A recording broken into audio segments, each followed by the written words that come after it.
This episode of Taking Pictures brought to you by Soapazon. Head over to soapazon.com today. Get 15% off your order of baseball branded soap. I recommend the Pine Tar, as we all know. Go get 15% off. Use promo code TAP. That's TAP. Promo code TAP. Soapazon.com. Get yourself some baseball soap. Don't be so smelly. Go get some soap today. Link in bio. True. True link is always in the bio. Every bio. Billy, what's going on, man? Welcome back to the new and improved Take a Pitch. This has been a big work in progress. If you're just listening, you are sorely missing out. This is kind of dope, right? This is and people don't even see what we're doing coming up soon. You know? Yeah. I mean, if you're just listening to audio only, totally fine. Keep doing what you're doing. You know, appreciate all the plays and everything like that. But head over to our YouTube. Just look at the video a little bit. It looks sick. Billy's done a great job. There's video on Spotify too. So there go is there. Video on Spotify. I forgot about that. Yeah. I forgot about Spotify video. Yeah. You see, I'm an Apple Music guy, so. Well, Apple Podcasts does not have video Spotify, yet. Though. But yeah, I've been dipping my toes in Spotify. If you're listening on Apple Podcasts, head on over to the YouTube or Spotify and check this out. We got brand new background. Dude, I mean this the ticker below. I mean, come on. Ticker with the ticker which is gonna rotate. You know, got some nice news. Yeah. And man, we're doing it big this year, and excited for the future of Take a Pitch, and excited for everyone who's along for the ride. We got some big stuff planned for this year. Obviously, baseball season. There are games going on. You know, there are actual games. The Mets' big three is up this weekend. Scherzer, Verlander, Senga. Our first look at Kodai Senga. By the way, what you got? Brandon Woodruff. You'll know if you listened or watched last episode. Yeah. That's a hell. Wow. Yeah. Wow. I looked into it. We'll get to it later. We'll get to it a little later. Okay. But obviously this is the NL Central. The Central Division's preview show. Yes. Going to be previewing the AL and the NL. Yep. But first, and of course we have a couple topics to discuss too. That we sandwich that stuff with. But first, let's talk about something else we got our first look at recently is the new rules. I mean, a couple new rules MLB put into play this year. Bigger bases, the pitch clock, which has been very interesting to watch. The disengagement rules, so the pickoff rule, and how many times you can step off. Mm-hmm. And then I missed something. That was the pickoff. Bases. Did you say bases? The larger bases. Pitch timer, bigger bases, shift restrictions, and the pickoffs. And the shift restrictions. Which, here's the thing, we're seeing teams still shift. Yeah, it's like obviously not as extreme. It's kind of like how we would shift when I played, right? Like if there was a lefty up and I was playing third base, I slid over a few steps. You're right. You're close to the hole a little bit more. Yeah, exactly. Not really covering the line, and for the, I guess the extreme righties, we're seeing the second baseman pretty much up the middle, but yeah, there's that hard line, and hey, we've seen it work. We've seen the work. We've seen it happen, and I mean, my favorite is the video of Matt Olson. I mean, I found it on Reddit, and Olson hits one through the past second baseman. Yes, into the hole there, and you saw that he just looked at his coach, smiled, looked back at the hole, smiled again. I mean, he knew that wasn't a hit last year or any other year beforehand. Exactly. Since we started shifting extremely. Mm-hmm. And again, the shift is only a relatively new thing. Yeah. I mean, past 10, 15 years? Yeah. I mean, but not to the extent that it has gotten, every team You know, like I Right. I honestly don't I think there's don't a team that remember. shifted on less than 30% of 35% of hitters. Yeah, like 10 years ago, I don't even remember teams really doing the overshift, the extreme shift like that, except like Right. on certain guys, you know, like David Joe Ortiz. Madden was the guy who was really the Yes. driving force behind it. And Yeah. The yeah, I Rays. mean, he's phenomenal. Great baseball mind. You know, the fact that it took this long for someone to even think that way. Yeah. But the new rule is that infielders have to have both feet on the dirt, Yes. two guys on each side of second base. They can be anywhere on that side, but they have to be on each side of second base. Hmm. And it's paying dividends for guys. I mean, Maka said to us, and you said you had the same thought. A guy like Jeff McNeil very easily might hit 350 this year. Yeah. Led the league last year at 326. You know, we might see a couple guys at 330. Yeah. Maybe 340. It'll be very What interesting. what I kind of like it. what's it gonna do for a guy like Joey Gallo, guy who has extremely high exit Yeah. velocity? Hold on, Dude's hold still on. got to make contact. No, he does. He does. He makes it enough. I mean, over the past, I forgot what it. I don't remember the exact stats. This is the Right. year ago that we were talking about this with Maka, and I mean, it was like a boost. I think of like point What was zero his three expected five. batting average? No. Just it wasn't expected batting average. It was just if there was no shift, basically, where Right. if the infielders were playing with the new shift rules, right, where they had to be on, what they are, two guys on each side, that his average would have boosted. I think it was like 30 points. I'm pretty sure. So from 140 to 180. No, I no, no. mean, It was no, like but I know what you're saying. No, his I know what you're average. saying. I think his average was like 220. So like, No, listen, I mean, he hits the ball hard. So obviously, if there's not that extra buffer room with the guy on the outfield grass, yeah, he's going to get a lot more hits that sneak through, yeah. especially with the less athletic second baseman. Um, he's in Minnesota now. He's in Minnesota. Yeah, He'll have trouble with Nicky Lopez, but that's really about it. And Jimenez. But yeah, I mean, he's still. It's going to help a guy like him, but he still has to make contact with the ball, and that was what he really struggled with in New York. no, Um, I mean, of course, but but you once he got know, a hold of the ball, oh man, yeah, and think about how many times we've seen just lefties in general, not just Joey Gallo, just lefties in general hitting that ball into the hole, and then it was an yeah, out. I always think of Jose Altuve for some reason. Whenever I think of it, just sitting I there on just the see him grass. Yep, like this bullet line drive, 115 miles an hour off the bat, and he's just sitting right there, picks it up one hop, Altuve. Yep. throws it over to first base. It's like, dude, come on, that's a hit. That's a hit. Like, yeah, See, I and I mean, picture Machado. I don't know why I picture Machado. okay. No, Someone I like a mean, third baseman go over there, you yeah, know. yeah. So it's It, all yeah. it's Either just way, crazy. days passed. Yes. I kind of like new shift, but the larger. Let's talk about I larger love it. bases real quick. Mhm. Wait. I mean, the Actually, large. we'll do this for each of them. Give me a score 1 to 10 on Ooh, the ooh, on the all right, shift restrictions all right, all so right. So far. shift restriction. I'm gonna go. I'm gonna go at 8.9. Okay. 8.9. I am gonna go. I'll go 9.5. 9.5. Yeah. I like it. I want to see how it long term effects on. Yeah. That's why. We need to see it That's why longer, mine's a little low. but Yeah. so far and just seeing the what it has done. Yeah, we're both in cahoots on that. It is very good. Right. With one of the few times we agree about a rule. Bigger bases. Let's go with the bigger bases real quick. I mean, Yes.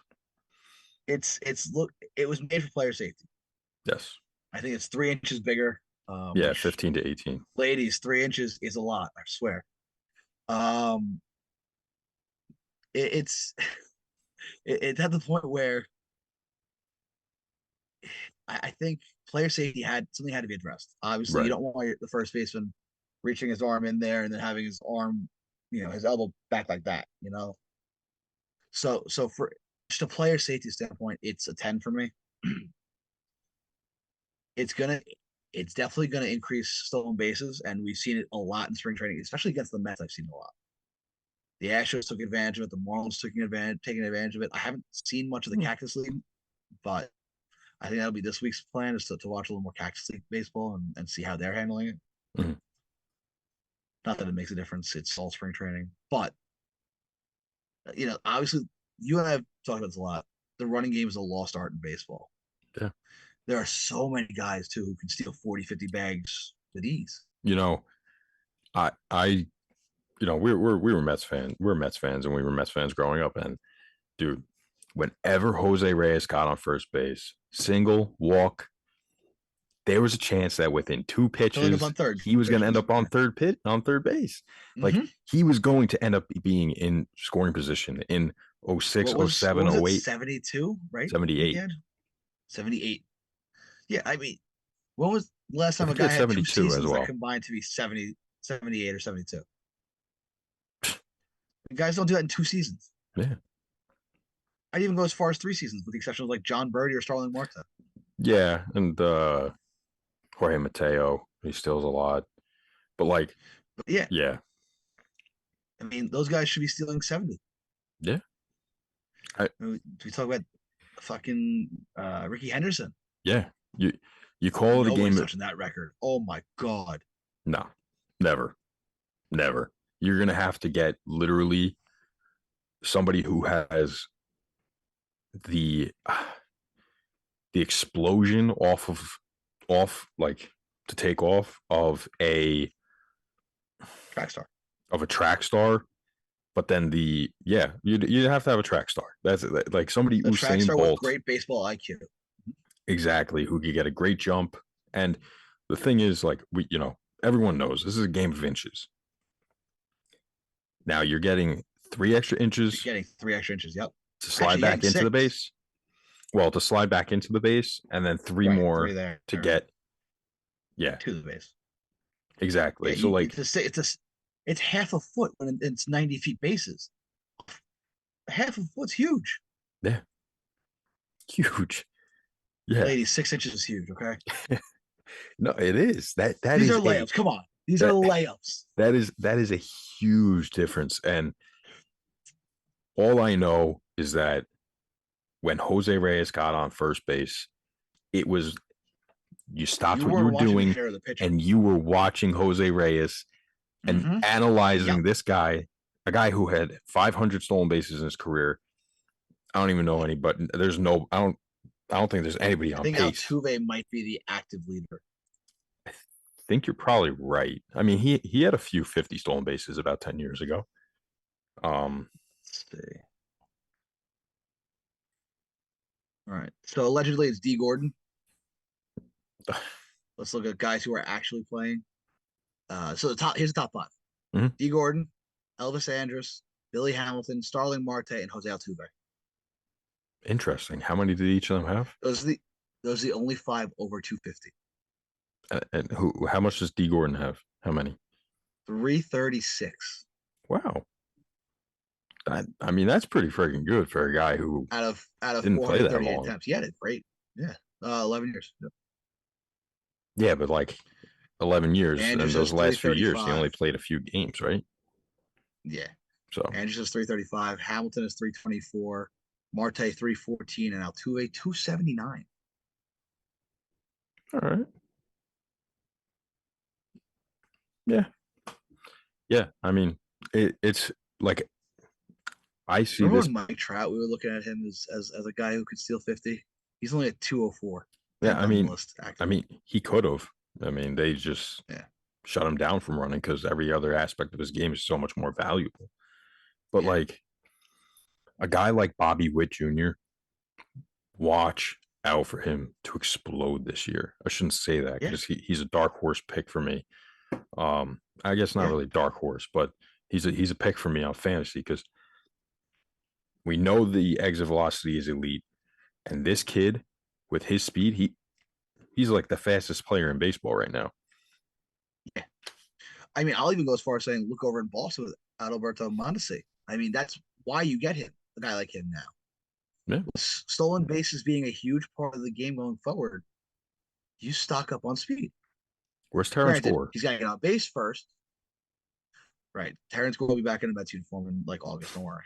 Well, we got Timmy Love, so Oh, true. just hold him. Yeah. By the way, Alberto Mondesi is 20th active at 133. Get the heck out of here. That is crazy. He Only 26 years old. 133 for 159. Yeah. Hmm. That's pretty good. Wow. Yeah, I'll take those odds. Yeah. So give it a rating 1 to 10. 9-1. 9.1. Yep. I'll go 9.0. I take off. Yeah, I mean, go on. You go. You gave the first rating. All right. I said the 10 for player safety. I'm giving it an 8 overall just because you're giving runners that extra 6 inches in total. It's a huge difference, a huge advantage to the runners. So I think it's a much bigger advantage than people realize. But safety wise, it's a 10. So Safety wise, obviously it's a 10. I think that with another rule that we'll be getting to, the pickoff limit, not a huge fan of the way that they both play with each other because now, right, we'll get to that. But next, next, and obviously we have to leave the other one for last. But of course, yeah, what's it called? I do think that players should be running on their own. I hate this whole thing of not running. I also, I over the past like 7 years or so, or 8 years, I guess, I have grown more on that on base percentage matters more than average. And it does, like on paper, right? Yeah. But average is so much more fun. And I think that's why Derek Jeter was so great. He was so much more entertaining to watch because he wasn't walking 3 times in a game. He was getting 3 singles. That is fun. That is fun to watch. Right. He wasn't the power hitter who beat you. He was the guy who will shoot a like hole, 20 home runs a get year, up but first. exactly. And the way that he inside and make the action happen. The way that he inside out of the ball, and he was also able to steal a bunch of bases very well. Yeah. Derek Jeter was fun to watch. I wish I had watched more of him growing up. Right. Like hindsight with the appreciation for him. Yeah. Totally. Like, yeah. So only his offense, though. I mean, listen, defense. But I think that it's going to be safer for turning double plays. I think it's going to be safer at first base with potential collisions and all that. Adding that, it's they MLB, like, these aren't just random rules that they just fucking put in. They tested these out. They came up with everything. They did the stat, the analysis, and so that's 9.0. All right, and now let's go to the pickoff rule. Disengagement rule is what they're calling it. Yeah. 2 throws over or steps off. Yes. The third one, you have to get the out or it's a balk. What do you think of that? I hate it. As a pitcher, I just like the availability to control it. You shouldn't be handcuffed when it comes to being able to control the runner, right? Like when guys are excessive and they do, 3 throws over in a row, I hate that. When they do 5 throws over in an at bat, I hate that. Either let the guy run, do a pitch out, do slide step, have a better pickoff move, do something else. Don't throw over a million times. But I do think that it should be just bumped up. I'll do 1 more to 3, and then I would think it was fine. The 4th one is a yes, exactly. What are your thoughts? I mean, throughout baseball, it's been the pitcher is in control. I think now, obviously, we pair this with the stolen base, the extra inches on the extra bigger bags, which is automatically putting the pitcher at a disadvantage. Because in order to control the run game, you have to work with your timing better. Yeah. But now we're putting it in conjunction with the pitch clock, right? Which limits how you mess with timing. Mm-hmm. So the factor of all these three combined is these three combined it hurts pitchers, I think. And we'll get to the pitch clock in a minute, but which is its own issue. But these three combined hurt pitchers, and throughout time, pitchers have controlled the game. Mm-hmm. Pitchers have been the time clock. Pitchers have been able to control who runs it. It's literally your job description. Control the running game. You can't do that if you have a strict limit. Now, pitch outs are going to be a little more utilized, but then it's an automatic ball. At that point, you're in now. Let's say you do one pitch out, you're down 1-0. If you take too long, you're down 2-0 before you even throw a pitch, like a real pitch. I understand why it was done. As you said, throwing over 3 times in a row, nightmare. But let's be real. If you throw over 3 times in a row, balk. 2 times, hey, that's 2. Careful.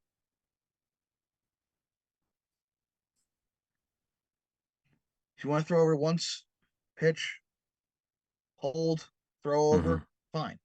That's controlling the running game, which is what your job is, especially a reliever. Late in games, up 1, you got to hold that guy on first. You are so restricted now. You can't step off. Obviously, with the pitch calm now, signs aren't going to get mixed up more or less. So there's no reason to step off. But again, it's a way to control it, a way to regroup. Let's say you think boom, scouting report pops in your head. Yeah. Okay, hold up, pause, regroup. I don't love it. I don't hate it, but I don't love it. Yeah. So, what do you got on the rating? I'll give it a 6 flat, 6.0. I'm in the same ballpark. I'm about a 5.7. That is crazy. We have agreed on 3 out of 3. And things might change. The craziest part too is like we both see it in different ways too, while seeing it the same way. Yeah. See, that's why you always show your work, kids. The teacher may not like how you do it. You get to the same answer, you still got the question right. Very true. Life hack right there. Also in college, they don't care about showing your work; just get the question right. Exactly. Pitch clock. Same thing in real life. Pitch clock is the big one, and the most divisive across all baseball fans.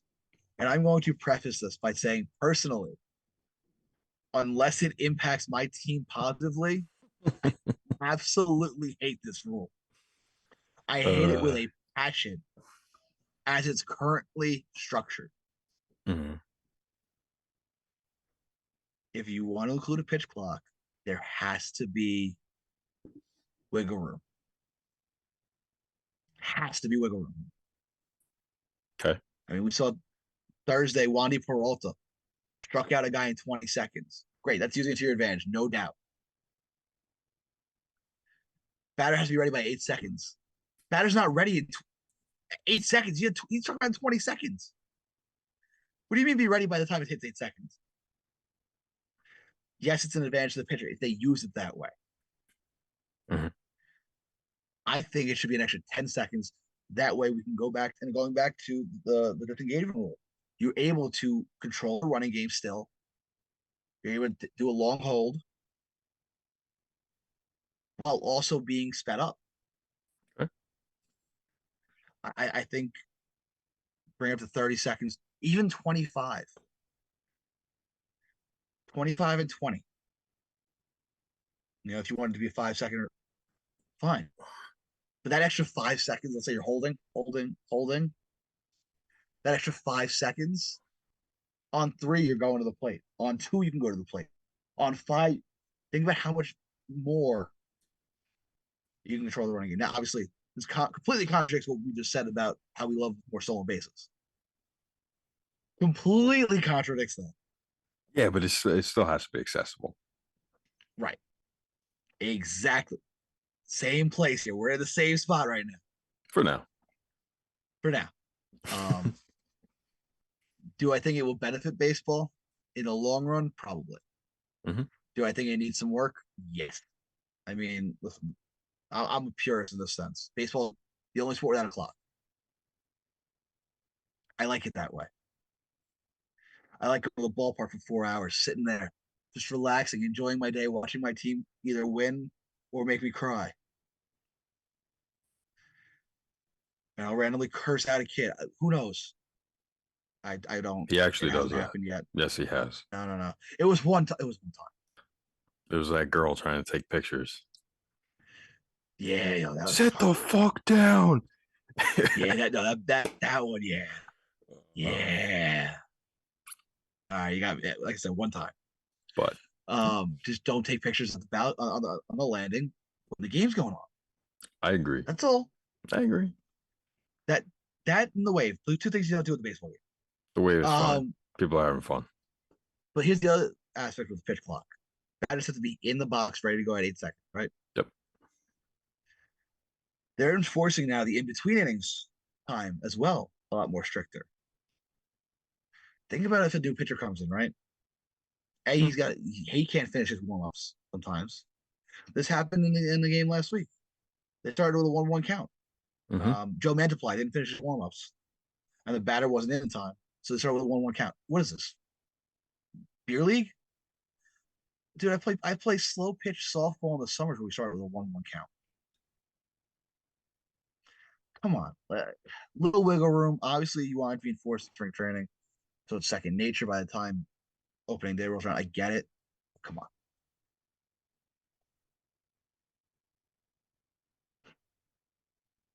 Okay. That's yeah. I know. Well, I was like all over the place there, but what do you think? I love We're it. gonna go 4 for 4. I love it. Fuck you. No, I don't. I wouldn't say I love it. I think that it is necessary. I also just to jump ahead onto what you were saying about them being strict. Yeah, they're being strict to Make sure it's second nature. Exactly. They're just trying to get the guys to get used to it. They're obviously going to ease up a little bit when it gets to season, but like, can you imagine Joe West with this? You'd be having a field day. But field day.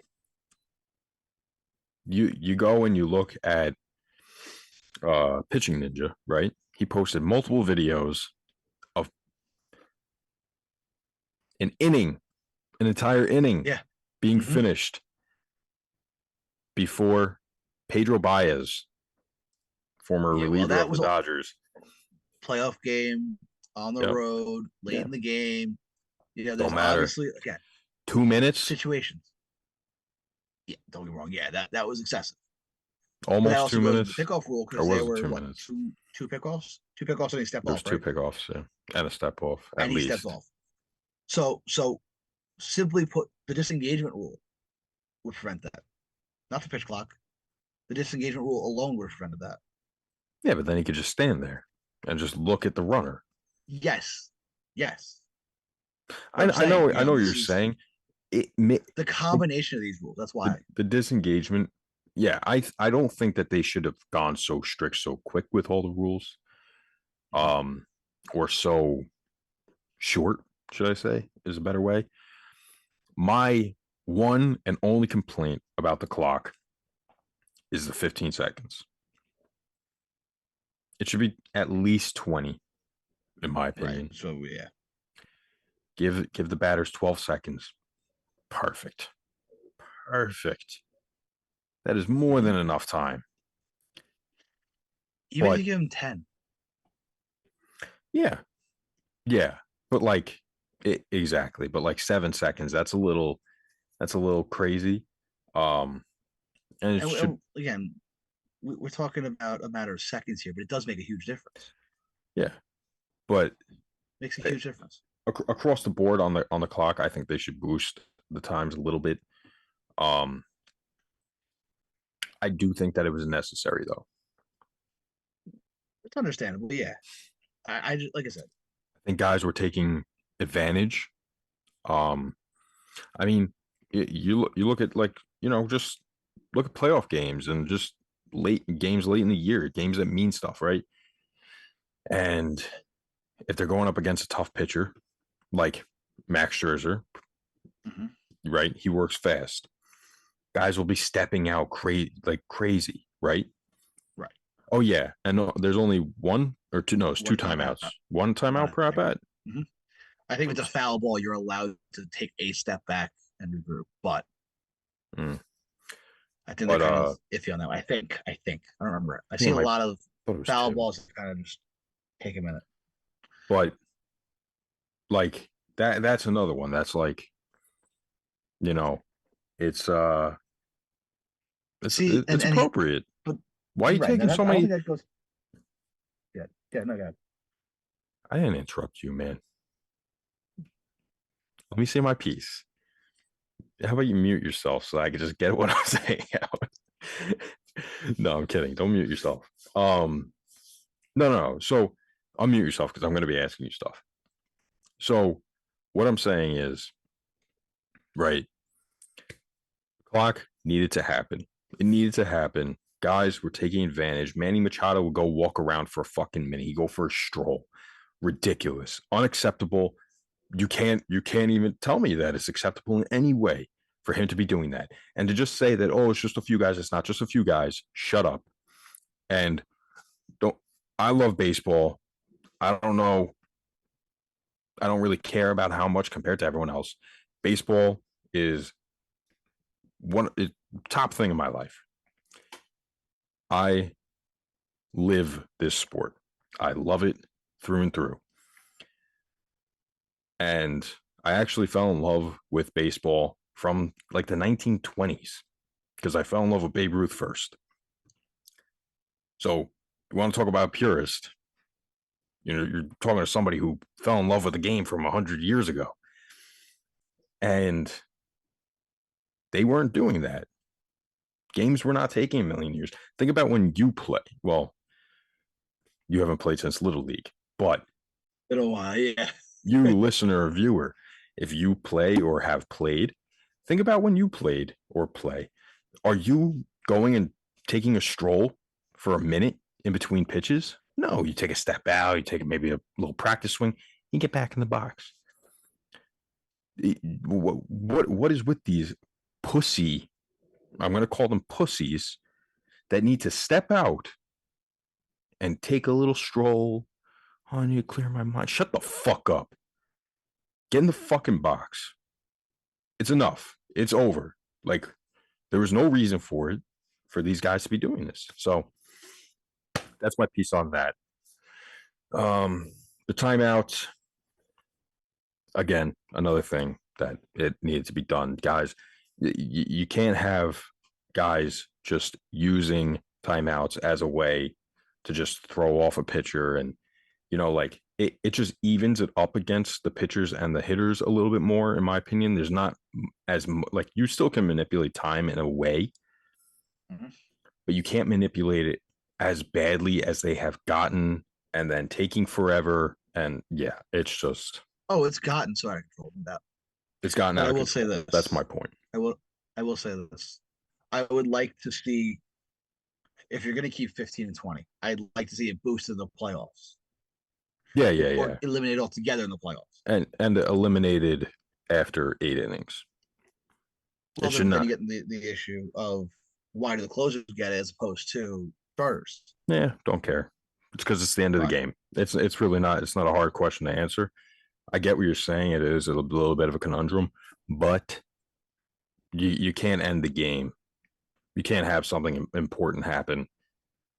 Although, at the same time, shouldn't the closer or reliever and the hitter be aware that this is the end of the game and be ready to get into the box? So they don't really have an excuse. So, yeah. What do you rate? So let's get overall rank. Let's get overall ratings then. What do you got? For the timer? Yeah. Pitch clock. Overall, I'll give it Give it an 8.7. Okay. Where are you going? As it's currently written and um and being used, Mm-hmm. I'm gonna go with a 4.2. Okay. I don't like it, but I don't hate it. I understand it's needed. I don't like it though. I do think that everybody is going to end up coming around on it, especially Oh during yeah. the season when The only thing I haven't come around on is the extra runner. I don't yeah, think I ever will. I'll never give out. I'll never. I mean, especially with all these rules now being implemented, Yeah, I mean, it was made for what's the pace of play. reason? Great. We're not even gonna get extra innings at this point. Yeah. Yeah, exactly. So I will say though that they can't have the pitch clock determine a game. that's what I don't want. And I think that's the point of them being so strict in early spring training, at least. Yeah, Is so the when the regular season comes around, they're going to be a little bit looser with it. They definitely are, and yeah. I don't think that they're going to really call it at the towards the end of a game, or like if like bases are loaded with 2 outs and 2 strikes or something. Like they're not going to call it then either. Like certain I hope not. situations. I don't think so, but But anyway, let's move on to the meat and potatoes of this episode. Let's talk what's about the that? AL Central. Last we talked about the Western divisions, the AL NL West. Let's talk about Yes, the AL Central today. yes. Start with that. Now, Billy, a lot went down in the AL Central last year. A lot of mid, shall we say? A lot of mid. Yes, The generous. Guardians ended up being division champs. Yes. Um, so I'll ask you straight up: Mhm. how do you feel this year's team, this year's Guardians team? Wait, what was the question? What do I think of them? How do you feel about this year's Guardians team? I mean, they really didn't do much. They added Josh Bell. They added Mike They Zunino, catcher with pop. they only improved from a good young team with a very very good farm system. By the way, Right. um, Yeah, I mean, Bo Naylor's gonna play a factor this year. yeah, you'd imagine anyway, because Mm-hmm. is is really Mike Zunino really going to be your long term option there this season Yeah. for a team that wants Right. to contend? Um, yeah, no, I mean, feel good about them. I mean, how can you not? They had an incredible season last year. They have a pitching staff that has been here together for at least the last 2-3 years now. And Yeah, I was about to say the staff's underrated as hell. yeah, All right. I mean, as you see the lineup on the screen, it's a very good lineup. It's mhm, one that will surprise a lot of people. I think it's not a flashy lineup, yeah, but it's one that's got a ton of talent. I mean, Stephen Kwan really came into it, at the league took the league by storm last hmm year. You could argue he could have been rookie of the year. Um, Ahmed Rosario is kind of figuring things out still. I did a think he's good gonna have a past big year. couple of It's years. it's a it's a contract year for him as well. That's right. I think he's gonna have a big year. J Ram and Josh Bell. J Ram finally gets protection in Josh Bell, which is huge for him Yeah. and this lineup. hmm And that will make a huge difference. Andres Jimenez is going to hit 6 behind probably Josh Naylor's with Fangraphs projecting. Um, I just think, and you have him hitting fifth, right? Well, Jimenez. I got from Fangraphs too, but they switch, so Okay, they do like literally every day they switch it around. So it's like, well, what's even the truth? Please tell me. right. like Um, like the but either way, Mets. I mean, Mhm. again, Yeah, yeah. yeah, the lineup is good. They don't have much depth on the bench, Who do they have on the bench? but Cam Gallagher, Gabriel Arias, Tyler Freeman, Will Brennan. Yeah, no, not that good. Nothing. Yeah, a lot But of young, young guys here. Yeah, but they have a good lineup. They do, especially 1 through 7. That's a good lineup. Yeah, Um, and the what rotation can hold it I down. have anyway. Yeah, the rotation is very good. Tristan McKenzie was phenomenal last year. He got his Rolex, yeah, with So Stroman. yeah, so you know, uh, I think they're good. What I think they're pretty good. they didn't really have to do too much. Obviously, the bullpen, you have Clace in And, the back end. and As what? long as you can get to him, you'll be fine. Yeah, and what would they really do? I mean, they're not. I was shocked when Josh Bell ended up there Yeah, dude. with a two Two, years two and at two for 33. 33. Yeah, crazy. All right, so let's get down to it. I mean, obviously the Guardians, they are the team to beat in the AL Central. Yeah. They were division champs last year. Yep. 92 wins last year. Yep. What do you got for this year? Like over under is set at 86 and a half. Over. Yeah. Over. Even with the more balanced schedule, I still think they'll hit 90 wins. Mm-hmm. Yeah, I agree. What do you got? What's your win total on them? Yeah, I'll go 90.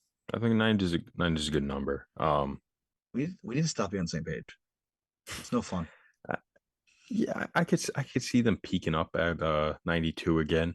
Mhm. Because they're also going to be playing shit teams too. So, you know, yeah.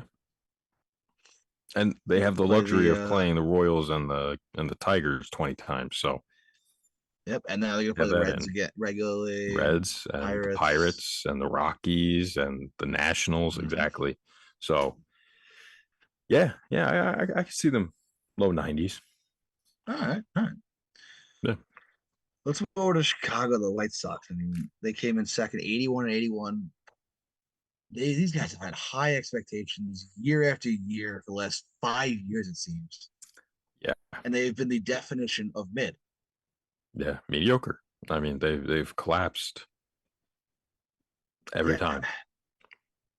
They and again they lost Jose Abreu, they lost Johnny Cueto, they lost AJ Pollock, Vince Velasquez also gone, Adam Engel gone. They re-signed Elvis Andrus just recently, 1 year, $3 million deal, but Eh, He, brought in he, Mike he Clevenger. actually, he actually, Elvis Andrus actually had a pretty nice year last year. Yeah, I was yeah. kind of shocked. Like, yeah, Mm-hmm. he's not, he's not walking much, but 17 home runs, 58 RBIs, 249, 303, 404, and with 3 WAR. Yeah, he's going to be playing second base. Not bad. I like the fit. I think Andrus could make a difference. Mm-hmm. Um, they brought in Mike Clevenger, which it remains to be seen how much he'll actually play Yeah. with his pending investigation. And the big one, Yeah. they brought in Andrew Benintendi, Yeah. Big dog. which no one no one expected. Mm-hmm. Give me one sec. All right. I mean, Benny was great last year. Contact hitter.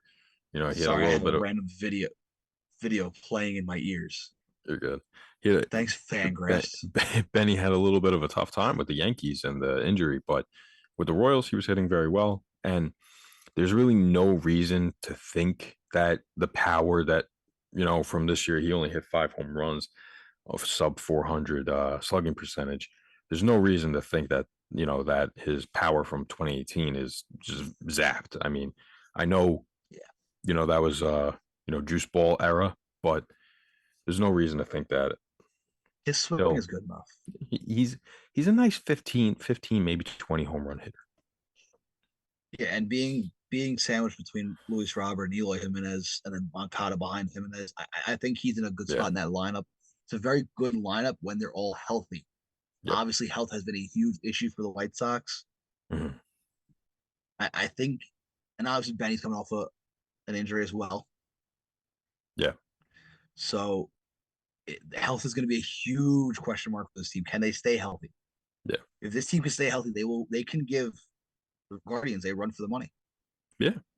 If and they got a new manager, Pedro Grifol, right? So Mm-hmm. see what he could do as well. New leadership. Yeah. And I like their potential starting rotation depending on Clevenger. I don't know who would slide in there. But regardless, Cease, Lynn, Giolito, and Michael Kopech, sorry, they're a nice core right there of pitchers. They besides Kopech is Cease, figuring it out. Yeah, they all underperformed a little bit last year. Giolito has really not been great over the past 2 years, but we know he can be good. And yeah, Kopech, I would expect to see him break out this year, finally. Yeah, I was saying the same thing. I mean, bullpen's good as well, and don't forget Garrett Crochet had Tommy John surgery last year. He'll be back at some point this year. You like to hope. Yeah, probably late summer. The big thing really is Liam Hendricks. I mean, yes, the non-Hodgkin's lymphoma. You hope for the best and a quick treatment and recovery for him, and we could see him on the field this year. Because it's a huge, huge, huge loss without even being a loss. Now, obviously, he'll still be around the ball club at some if he can be. Yeah, if the doctors will let him. But he said he's gonna fight it. He's gonna. It's a treatable cancer, and he's optimistic. So hopefully they'll have him back late summer. Yeah. Hopefully, and yeah, we're all hoping for the best for Liam Hendricks. Thoughts and prayers go out to him as he fights cancer. Yeah. But even without him, this bullpen could really can lock it down with Bummer and they're Graveman solid. back. Joe Kelly, Ronaldo Lopez, Diekman had a great year last year. Wait, Joe Kelly's still on the team? Joe Kelly's still on the team. Yeah. I thought he was a free agent for some reason. Yeah. But it's a bullpen that really can hold its own. Yeah. This is a staff as a whole that can play. The staff plays. Yeah. Last year they had 81 wins. They were 81 and 81. Yep. Over under said 83 and a half. What do you got? Go over. I'll give them the over. I like that. On the same boat. What do you got? What do you think? I'm gonna give it to them. I think that they're finally gonna figure it out this year. Yeah. I'll give them 90 wins. I'm gonna go 87. Okay. 87, I think. Actually, yeah, I'm gonna bump it down. I'm gonna go 88. You realize that 90. We're talking about the White Sox. Don't forget. No. I think that they're gonna put it together. I think the injuries, like, dude, Luis Robert, Jimenez, Moncada, if they can stay healthy and do what they can do, it's a good team. It's a good lineup. Yeah. It's a really good lineup. So, yeah.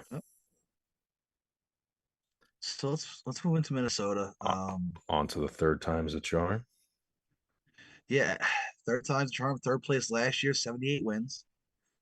They definitely had some work to do this offseason. Yeah, they collapsed pretty bad last year. They were in first place for the first 4 months of the season. They were, yeah. And then 2021, they were one of the better teams in baseball. Yeah. Yeah, not something you want to see. Baldelli's still there. I still think he's the right man for the job there. But yeah, they lost Dylan Bundy to free agency, Michael Fulmer, Gary Sanchez. Those are really the big guys. Yeah. And they like you said, lost Carlos Correa twice. Traded Luis Arias. Yep. Made no sense to me, honestly. They wanted the starter. Yeah, well, they got Pablo Lopez, brought him in. I like how you have Carlos Correa as the addition here. No, he is. They did sign him away. They signed him away with 2 teams. Yeah, that's why. Otherwise, if he didn't sign with 2 other teams, then I probably wouldn't have had him. But they brought in Christian Vasquez, which I love that move, honestly. I think Vasquez is one of the more underrated catchers. Yeah, he's solid. I'm not huge on his bat. It's good for a catcher, but I don't know his defensive stats off the top of my head. But he's solid. Signed Donovan Solano. Yes. Within the past couple weeks. And as we mentioned, Joey Gallo, who should have more success this year. And he'll be in left field for them, I think, which I think he needs to be an everyday player. He can't do this whole DH platoon type thing. Yeah, just keep him in the outfield. Keep him in a routine. Keep him, and he'll be fine. Yeah, and I mean, realistically, this lineup is no joke. This lineup can hit. They could potentially.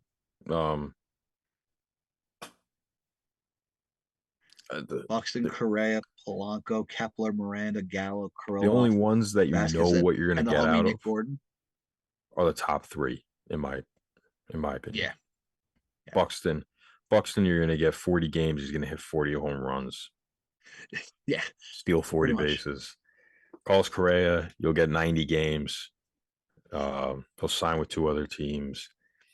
He'll get examined across 2 trades. he'll get examined by 9 doctors. True. 9. It was 8 other doctors. True. And so then 9 doctors total. Jorge Polanco, which you know what you're gonna get out of him. Max Kepler, we know he can be good. We know it. We all know it. Gotta fucking do it, you German motherfucker. Is he going into a walk year? I don't know. That would be. I'm not sure. I wasn't sure if you knew. Nah, not off the top of my head. And then Jose Miranda, he had a nice little bit of success last year. So yeah. And Joey Gallo, we know he can be good. So right. Well, it comes down to consistency with Gallo and the entire lineup. It's consistency and health and confidence. Now, the rotation, they got Lopez, Gray, Ryan, Maile, and Maeda. Can be a pretty good rotation, up a little above average, I would say. What do you think? Yeah, I mean, the rotation is what it is. What you see is what you get with these guys. No one's gonna have that big year, the sub 2.8 ERA. I mean, Joe Ryan has the stuff. Pablo Lopez has the stuff. I mean, he had a great start to the year last couple years until he ran to the Mets. And the Mets just used him as absolute firewood. They added an entire run, right? Not even. They added an entire run last year. Yeah, I think it was 1.02 if I remember correctly when I did the math. We did the math. He literally got a whole run added to his ERA. Crazy. Just for facing the Mets. It was. I remember. Which is insane.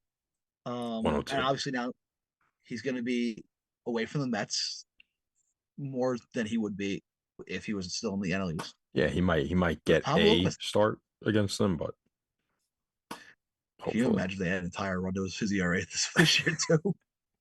You know how bad that would have to be? The Mets just eat Pablo Lopez alive. What Baldelli would have to actually hate him and just leave him in.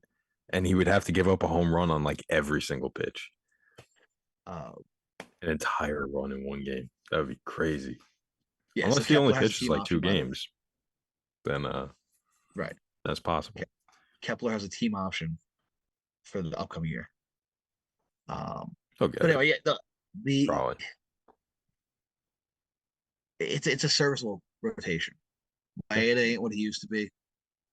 Joe Ryan, I'm really excited to see how he handles this year. He had a good year last year. Was an Olympian in 2021. So he's faced some good competition even before, outside of the minor leagues. Been in pressure situations. Now, if the Twins want to make the playoffs, they're going to need each one of these guys to step up. Yeah.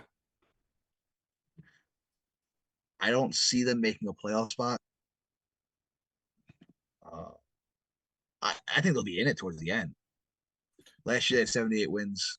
This year, projection is 84.5 at the over-under. What do you got? Under. Yeah. Can't see it. I just don't think this rotation has what it takes. Even if they somehow make the playoffs, you just know by the grace of baseball Jesus, they will be playing the Yankees. Those poor sons of bitches are going to get slaughtered again. So no matter what, it don't matter. If you have the Twins, if you put money on the Twins to win the World Series this year, you are crazy and go get a refund. Yeah. That's it. Yeah. But let's move on to Detroit.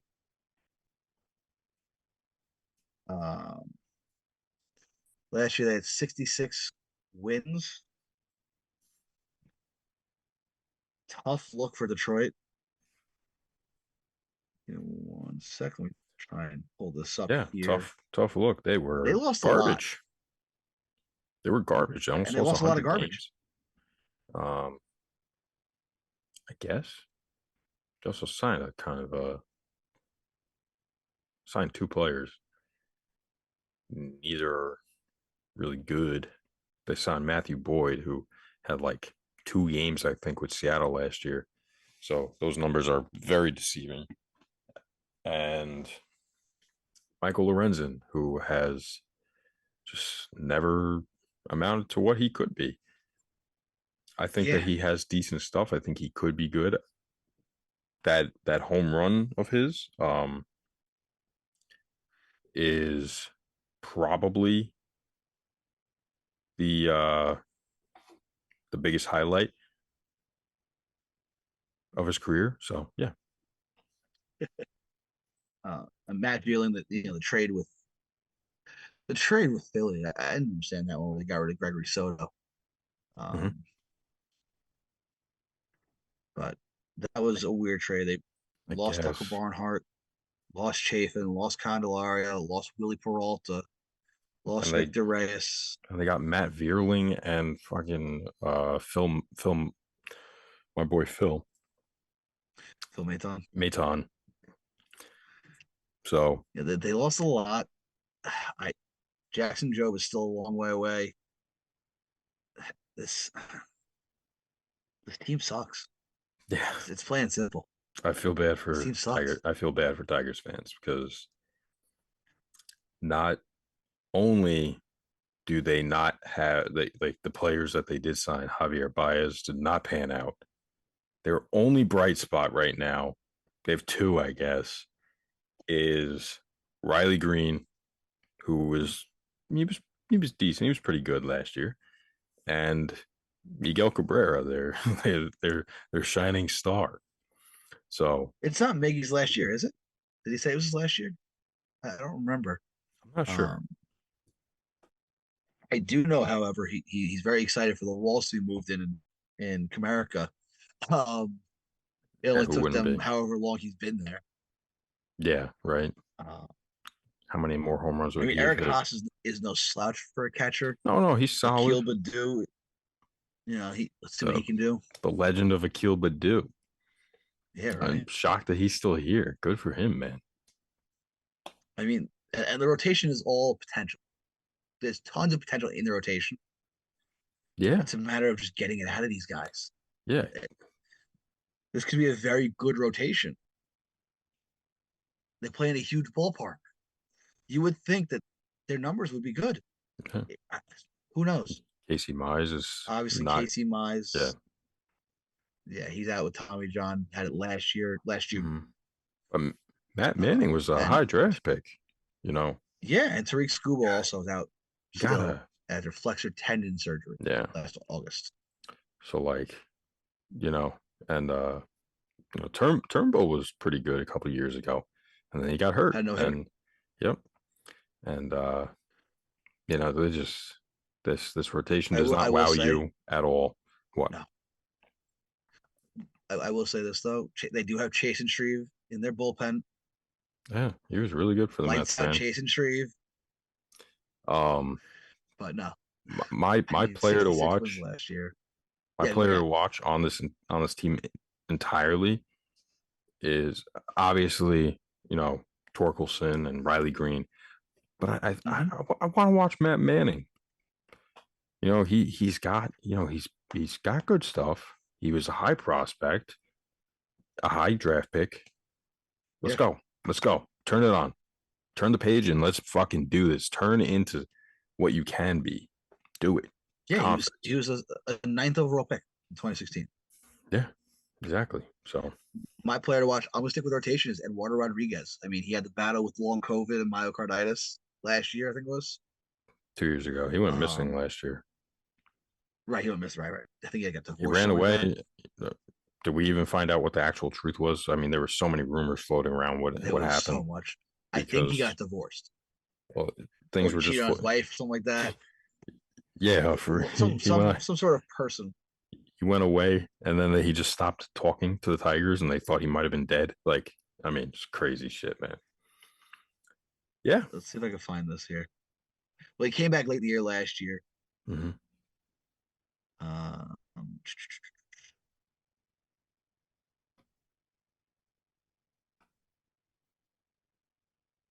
Yeah, he went missing for nearly 3 months. Yeah. I mean, what? Exactly.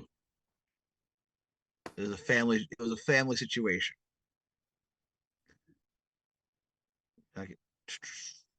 I'm guessing it was something with his wife because he talked about the importance of his children. Okay. Yeah, so probably. Family first. Yeah. If you're watching. But regardless, I want to see. Go on. How he'll bounce back. Probably not good. He was never that good. You Red Sox fanboy. So if you're watching, correction, obviously that's supposed to say Detroit Tigers, not Minnesota Twins. And they have the over-under at 68.5. And last year they won 66 games. What do you have them at, Max? Over-under, 68.5. I'm going to go under. I'm going to say 68. Interesting. I think someone on this rotation figures it out. I don't know who, but someone's going to figure it out. Okay. I'm going to go easily under. Their rotation is garbage. Their offense is garbage. I don't even know what's in their bullpen. I'm just going to go out on a limb and say it's garbage. So, easily under. I'm going to go 64. Okay. Yep. Well, then let's move to Kansas City, because if you had 64 there, they had 65 last year alone. Yes. Their projection is 68.5. Let's get into it real quick. I mean, they didn't lose much. They traded Adalberto Mondesi. Who did even trade him for? I don't remember what the deal was. I just had it and I just lost it. All right. We are doing fantastic. Regardless, they brought in Aroldis Chapman. It might have just been money. Back Zach. Yeah, which is weird. What's the Rose doing that? Because otherwise, I would have put it in addition. So it wasn't a major league player. I know that much. Yeah, either way. But either way, brought in Ryan Yarbrough, who I think will be doing rehab, I think, for the beginning of the year. I feel like he had some arm issue. And then Jordan Lyles, I think they made some good moves. Obviously, it's a team not contending, so they brought in a bunch of guys on 1-year deals, and Chapman, Yarbrough, Lyles on a 2-year deal. Guys they can flip the deadline for parts. And it was for Josh Taylor, who will be a piece in their bullpen, the lefty. 30-year-old lefty in the bullpen. Again, I think you look at the rotation at Greinke, Lyles, Singer, Yarbrough, Keller. It's not going to wow you. It's not going to blow you away. No one on the staff is going to blow you away.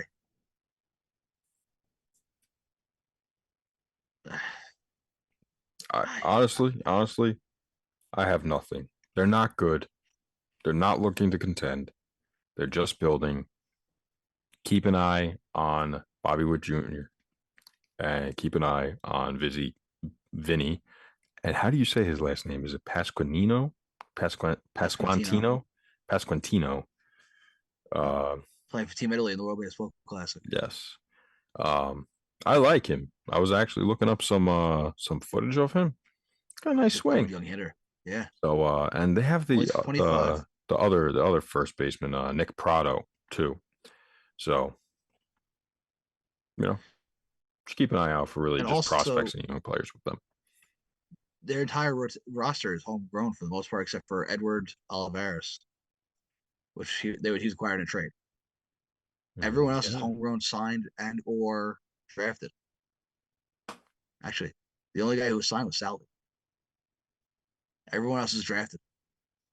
Makes sense. They're not good at drafting, then. Obviously, Nicky Lopez as well. Yeah. They brought in Franmil Reyes on an NRI. He may get some at bats at DH. There's not much there. Yes. Yeah. So last year, 65 wins. I feel like we're spending way too much time. Over under 68. I'm going under. I'm going 62. I'm going under. I'm going 68. I think they are much better than the Tigers. Okay. Yeah, I don't know. None of this wows me. No, me either. That's why they're under 70 wins. None of it wows me. No, me either. Actually, that's not true. I am a lot more wowed by the Royals lineup. Melendez was solid last year. Bobby Witt Jr. Right. We know what he could be. He's going to blow up this year, guaranteed. Salvador Perez, he's a good hitter. Hitter, not a catcher. He sucks at catching. Get him out from behind the plate. This is the most we'll talk about the Royals all year, too. And Pasquantino, guy, he's good, too. Watch him blow up this year, too. So, yeah. Yeah, I would watch out those top four. And then Nick Prado, keep those eyes. And Nicky Lopez, right. He's solid, too. Yeah. Gold Glover, I think, right? Yes. And very fast. Very. Oh. Again, bases, the bigger base is going to help him, too. Yep. Let's move to the NL, where there's a little more to talk about. A lot more action happens. Well, with the exception of Cincinnati. Let's start with the Cardinals. They won the division last year, 93 wins.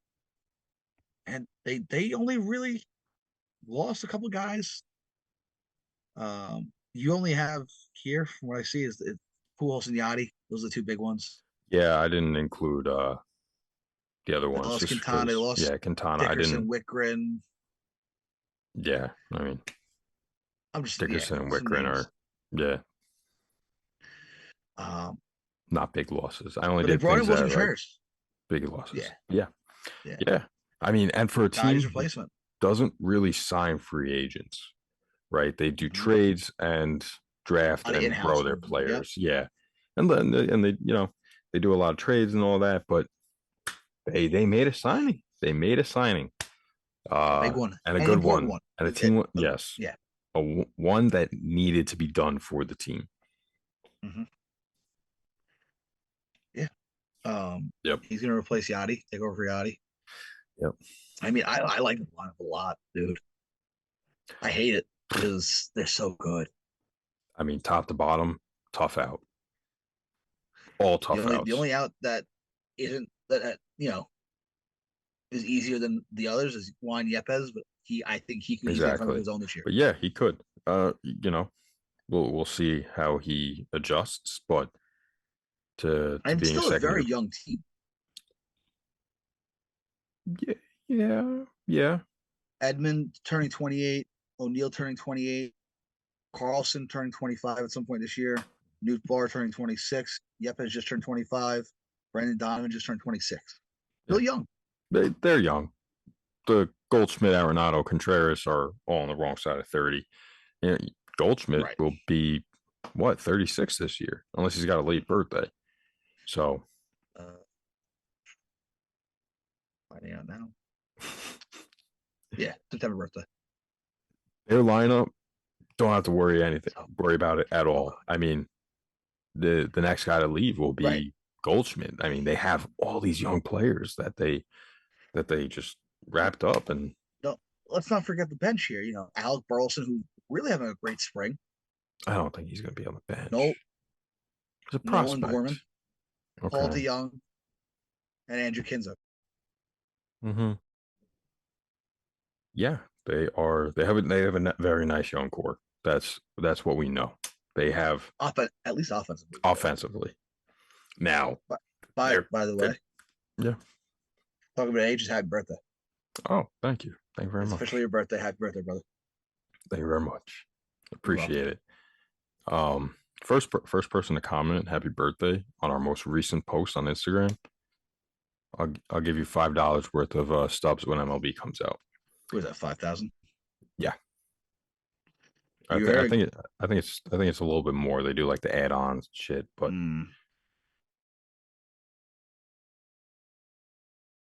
Billy, 5,000 stubs on the most recent Instagram post. So then next. Yeah. Their rotation. Everyone except for Flaherty's on the wrong side of third. Yes. And Flaherty is maybe arguably the worst now. He's also the only homegrown. Yeah.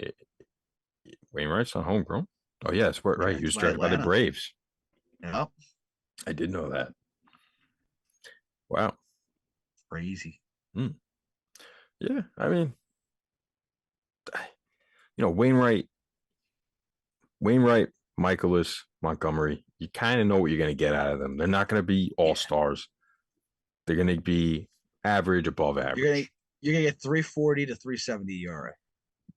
Exactly. You're going to get like a 105, maybe 110 ERA plus out of them. Jack Flaherty is the X factor of the entire team, in my opinion. And he is also the player to watch for me, because I'm all in on that one. He was phenomenal in 2019. Phenomenal. Lights out. Can he finally regain that form? We've been waiting. He's another guy. Contract year. He's another guy. I really thought that he was going to be winning Cy Youngs in this decade. Mm-hmm. I thought that he had really good stuff. So it's in there. Can he get back to it? That's the question. And then Steven Matz is fucking Steven Matz. We don't even have to talk about it. You're going to get a 4-4. Yeah. I mean, and the bullpen solid. Helsley in the back. Helsley had a hell last year. Oh, my God. Yeah. Gallegos, Piante, Hicks, Cabrera. Yeah. Bullpen solid. And they're all big arms. I'm not worried at all about this Cardinals offense. It's the pitching. As you said, the pitching worries me. Yeah. It's the starting pitching. Yeah. And, you know, Matt Liberatore, you don't know what he's going to do. That's what I was going to bring up. Yeah. I don't think he's not hurt. So they guess they're going to start him in AAA. I guess. But he's a guy who really, if he can figure it out, he can play a huge role in this team. Yeah. If he figures it out, he and Flaherty, watch out. Yep. So last year, 93 wins. Over under is 88.5. What are you thinking? I think that's a little stingy. I'm going over. I think it's kind of crazy. This offense is really, really good. Yeah. And the offense is going to steal some games. Yeah, definitely. And also, another thing with the Cardinals, they're another team that runs. They run a lot. This is going to help them. So they have the speed to do it too. Nootbaar, Carlson, O'Neill, Edman, Donovan. Yep. Yeah, Edman had a lot of stolen bases last year. And Goldie's no slouch. Yeah, Goldie, he's not fast. He's a smart base runner. That's why, like, he used to have like 20 stolen bases. Get the fuck annually. Out of my head. Just get the fuck out of my head. with Arizona, he'd steal a ton of bases. So yeah. The Cardinals. I could see Edman putting up 40 easily. He had 30 plus last year. Did he not? I don't remember exactly. I'm pretty sure he had 30 plus. But yeah, exactly. So you got over. What's your number looking like? Well, 92. 92. I can get behind that. In that, like I can get around there, behind that. low 90s. 91 to 94. Yeah, I can get behind that. That's exactly what I was going to say. All right, let's move on. Dude, I don't even want to be in my own head. Get out. Let's go on up to Milwaukee. Onto the Brewers. Yeah. Yep. I mean, look at the Brewers. They're a team that has been, first of all, they've in terms of player development, they're a team you want to look at, right? Yes. It's next man up for them. Always has been, always will be. They made some very interesting moves this year, though. This offseason, they lost Taylor Rogers, who really didn't have that great of a year with them anyway. So addition by subtraction, maybe. Lost McCutchen, who again serviceable, but his age, you're gonna move on. They brought in Jesse Winker back in the NL Central in a trade with Seattle. That was the I forgot who they said it was. Oh, Colton Wong trade. Right? Oh, that's right. No. Was it? I think so. I thought Colton Wong was a free agent. Maybe not. He was traded. No, I think you're right. You are right. You are. All right. They brought in Winker, who, I mean, he put him with Yelich in that outfield. It's a very good outfield. Well, Winker's going to be DHing. Well, yeah, he'll most likely be DH anyway. Yeah. They brought in William Contreras, which they got in the Sean Murphy deal. Somehow they were involved there. Yeah. Don't get it. By giving up Astory Ruiz. Yeah, that was one of the weirder trades, just how that went down. The Brewers finessed. That's all I know. Yep, brought in Brian Anderson as well. Yeah. Who, listen, he can ball. He can play. Yeah, I mean, we've seen him since 2017, I think, or 18. 1992, yeah. And what? I don't know, it just feels like he's been around forever. Since either 2017 or 18, whenever he came up. I know he had the old jerseys, so keep that in mind. But cannon arm, play too, he could play third base and right field, and he can be good offensively. We saw that a few years ago, and I think 2019, he had a very good year. So got some pop. I mean, you look at this lineup, and the one you have here is a little different than the one I'm looking at on Fangraphs as well. I'm sure, as they change it every fucking day, apparently. But Billy, big news! It looks like your boy Bryce Turang is finally getting a shot. Hell yeah, that's your guy right there. That's my boy. I traded for years. I am an give him a shot. Saying to you right now, he is dark horse rookie of the year candidate for the NL. I like that. I like that. I mean, he's a brewer. He's a young brewer, and the potential in this lineup is very good. I mean, Garrett Mitchell is really their weakest hitter. We don't know what Bryce Turang is going to be, right? But because I'm not including him. But the rest of them are pretty strong hitters. I mean, Yelich had a pretty good year last year. I think a lot of people overlooked it because he didn't really hit for much power last year at a low slugging. But Willie Adames has been great since becoming a Brewer. Rowdy Tellez had a great year last year. William Contreras had a great year in Atlanta. Expect that to transfer over to Milwaukee. Yeah, Jesse Winker. On top of it all, Brian Anderson's getting a new start. Yeah. So I think that'll help him too. And I think he'll be a guy. He'll be shuffling around unless Bryce Turang is not ready to start, and then they put Urias at second, and they have Brian Anderson play third base. Right. But then the bench, Castanera, Tyler Naquin, Mike Brasso, and Caratini. That's a solid bench. Serviceable bench, definitely. This is an offense I think teams are going to sleep on. I mean, fans are going to sleep on. Sorry, wow, what's the whole cycle there? But you can't count out the Brewers. Yeah, especially with their rotation. I mean, come on now. And that's what I was going to say. Now let's get to the bread and butter. I mean, but here's where I ask you my question though. You said at the start of the show, Brandon Woodruff, right? If the Brewers offense can perform to the level we think they can, why in the hell would they trade Brandon Woodruff? I mean, Burns, Woodruff, Lauer, Peralta, and Wade Miley. That's a hell of a rotation. So what do they get Woodruff for? So, first of all, it's mainly because if you look at the free agents over the next 2 years, nobody on a team besides Woodruff and Burns, who are a free agent after next year, both of them, nobody that is on a team that is going to be failing and trading off. The Brewers potentially could.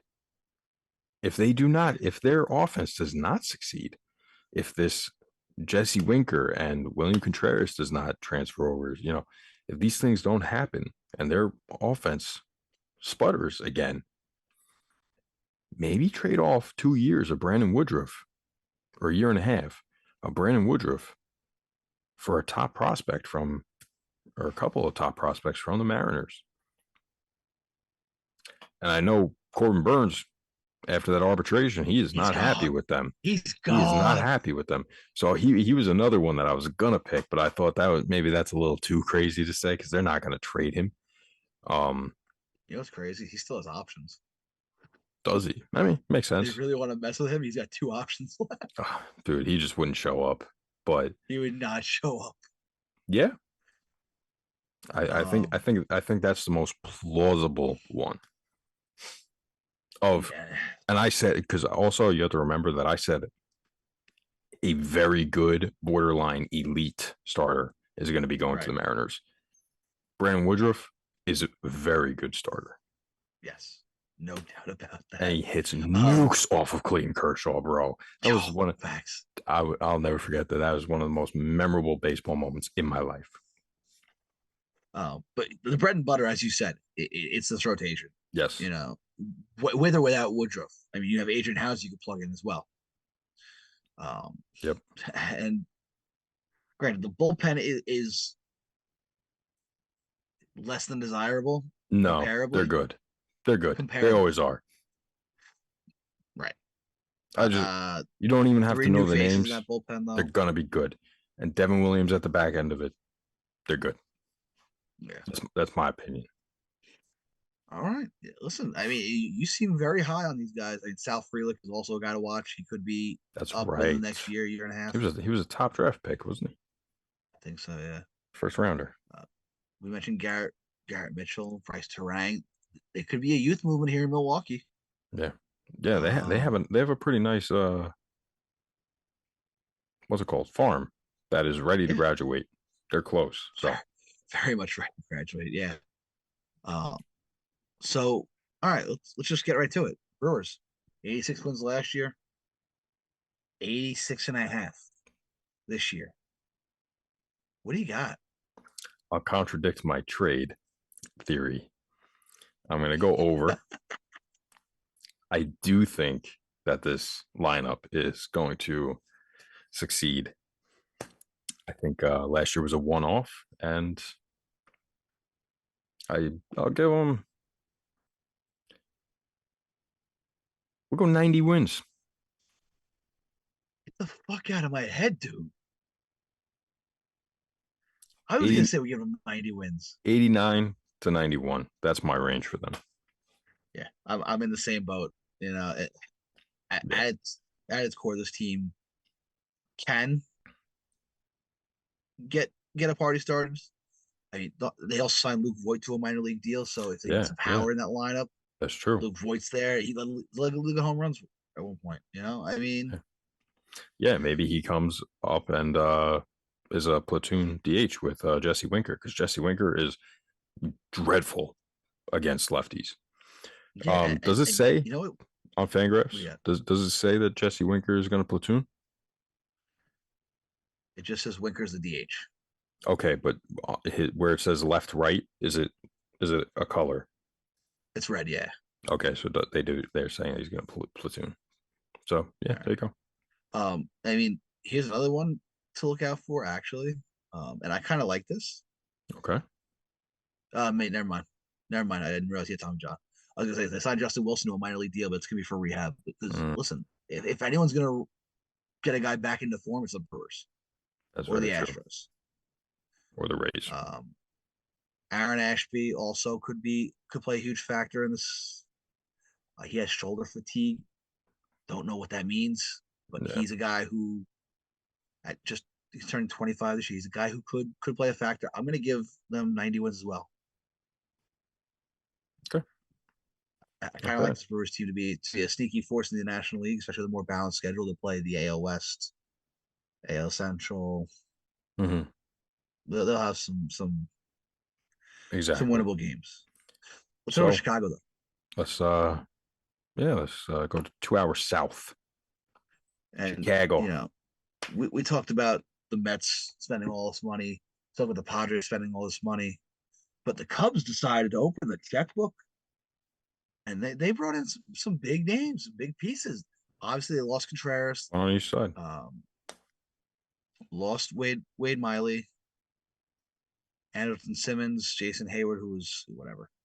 Um, but they brought in Dansby Swanson. Yep. That's the big one right there. Dansby Swanson, Jameson Tyone, Perry Mancini, Cody Bellinger, Eric Hosmer, and Drew Smiley. So they overhauled this entire roster. Let's be real here. It was a big overhaul. This offense looks ready to go. Yeah, the Porter, offense Swanson, Happ, sneaky. Suzuki, who's Yeah, hurt right now. Hopefully he's he'll be gonna. ready. Yeah, they're projecting that he's gonna start the season on the injured list, but we'll see. That sucks. Yeah. Mancini, Bellinger, Hosmer, Patrick Wisdom, who is still there, and he still has that kind of pop that we saw in his rookie year. And Barnhart. Don't forget Christopher Morel is still there. Zach McKinstry, who they got last year, who they like a lot. Mm-hmm. He's ass. He's cheeks, but they like him. I don't know why you would like him. Dude, they played him a ton last year, and I think he'll play a role there. No, he's like a super utility kind of guy. So Yeah, it makes exactly. sense. He's a nice guy to have on the team just for that. They signed Edwin Rios this offseason as well, who versatile and infielder. But obviously, this offense is a big if to me. Yeah, it's a. I mean, you're banking on a Belly comeback. You're banking on a Hosmer resurgence. Ken Swanson repeats his last 2 years at a new division ballpark. and honestly, Mancini last 2 years not good. No. Not good. Look at the stats: 18 home runs, serviceable, but not good. 239, I think it was supposed to be 319, and then 391. 391 slugging out of first base DH. Get out of here. Stuff. Not good. Right. And Tucker Barnhart's not going to win you any silver sluggers by much. No, he's a good defender though, and he works well with the rotation. And let's talk about the rotation. It's a massive question mark. The talent's there. Don't get me wrong. The talent is there. Yeah, it's a massive what if. As you can see, we have Pussy, then Jameson Tyone, then Justin Steele, Drew Smiley, and Adrian Sampson.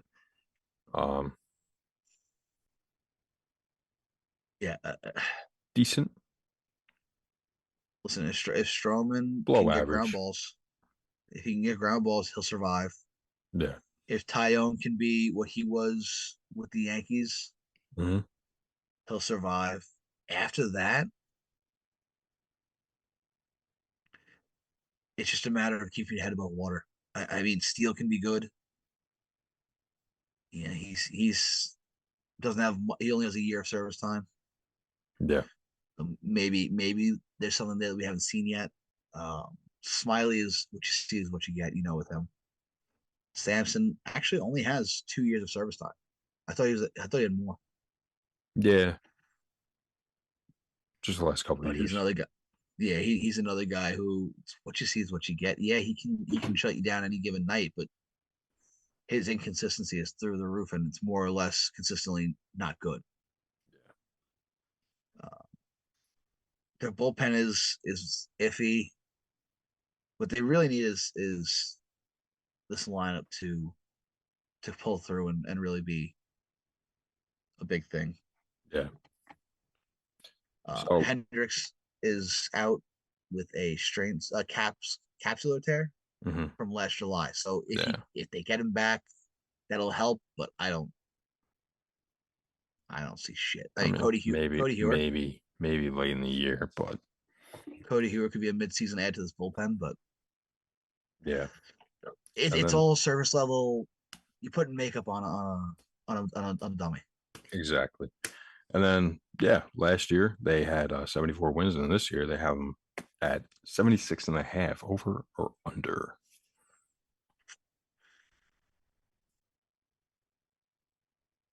76. Maybe 2 wins for the offense. I'm going to say under, but they're still not in that 74 to 76 range. Yeah. Under. I'm going to go 75. Yeah. It's same thing. Listen, they're not the Reds though, because the Reds, let's just, I mean, Jesus Christ, they were on a 24 win pace last year at one point. Or 32 wins. 22. Absolutely. And then they boosted up to 23, and then 24, and then obviously they. Right, but for a while it was 2022. Yeah, they had like 2 wins through the first month and a half or something like that. I mean, absolutely abysmal. Pretty bad. Abysmal. I mean, if you really want to look at it though, they got 60 wins through the last 4 months of the season, so that's not too bad. That's not too bad. They cut Moustakas, lost Mike Minor, Hunter Strickland, Colin Moran, Donovan Solano, and Jeff Hoffman. Again, these are just guys. They all got minor league deals for the most part, except for Solano and Justin Wilson. Actually, Wilson did get a minor league deal. Never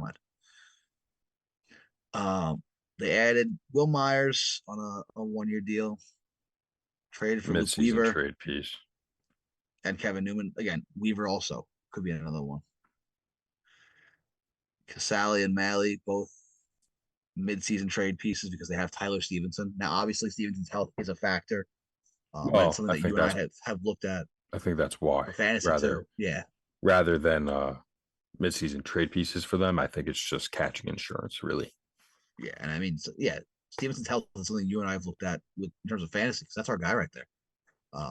But his health is a huge question mark. He can't seem to stay on the field.